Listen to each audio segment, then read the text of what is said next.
kondisi berantakan di dalam kehidupan Anda gitu ya, di dalam keseharian Anda itu hampir berbanding gitu ya dengan apa yang Anda pikirkan gitu ya. Seperti apa yang ada di pikiran Anda. Kalau Anda berantakan berarti otak Anda pun mumet gitu ya. Nah, di hari ketiga ini bahasannya cukup teknis. Ini saya pelajari dari satu filosofi Jepang yang namanya Kaizen dan satu buku yang sangat menarik sekali, judulnya Suteru Kijutsu, Nagisa Tatsumi. Nah, ini keren banget. Kenapa? Ini membahas tentang seni membuang barang, menyahkan berantakan, dan berikan ruang dalam hidup dan psikologis kita gitu ya. Jadi secara tidak langsung ternyata kondisi berantakan di dalam kehidupan Anda gitu ya, di dalam keseharian Anda itu hampir berbanding gitu ya dengan apa yang Anda pikirkan gitu ya.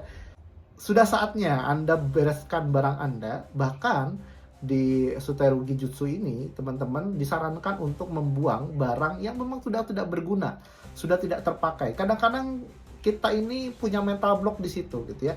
Kita terlalu sayang pada sesuatu yang sebenarnya itu tidak membawa manfaat dalam hidup kita dan hanya memenuhi ruang dan membuat kita penuh gitu ya.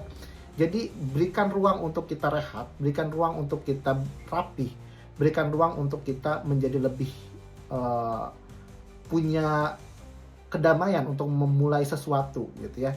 Karena kalau kita di otaknya penuh, kita akan sulit untuk memasukkan arahan-arahan yang lebih positif gitu ya.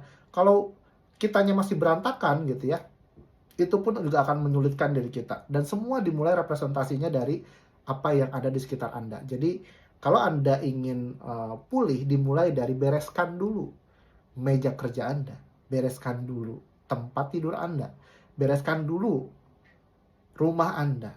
Ketika itu sudah rapih, Anda secara tidak langsung sebenarnya Anda pun sedang mengatur diri Anda, dan perlahan-lahan Anda mengatur pikiran Anda.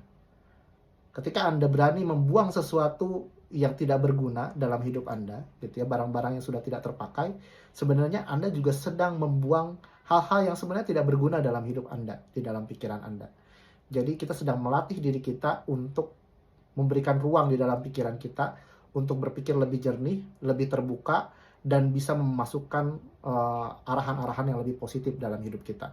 Dan ketika Anda sudah bisa melakukan itu, maka jika kedepannya saya akan memberikan sugesti-sugesti positif pada Anda, sugesti itu akan masuk ke diri Anda. Jika lingkungan Anda mengubah Anda, memberikan nasihat yang positif ke diri Anda, ketika Anda mengalami guncangan, Anda bukan lagi merasa, ngapain sih orang itu nasehatin saya, tapi Anda akan merasa lebih terbuka. Karena Anda punya ruang di dalam pikiran Anda, yang membuat Anda sulit menerima karena ruang Anda di dalam pikiran Anda itu penuh. Dan semua dimulai dari representasi di meja kerja dan kehidupan Anda. So, bereskan meja kerja Anda, bereskan tempat tidur Anda, bereskan rumah Anda. Saatnya Anda pulih, bahagia, dan sukses. Saya Richard dari Belajar Ilmu Psikologi. Bye-bye.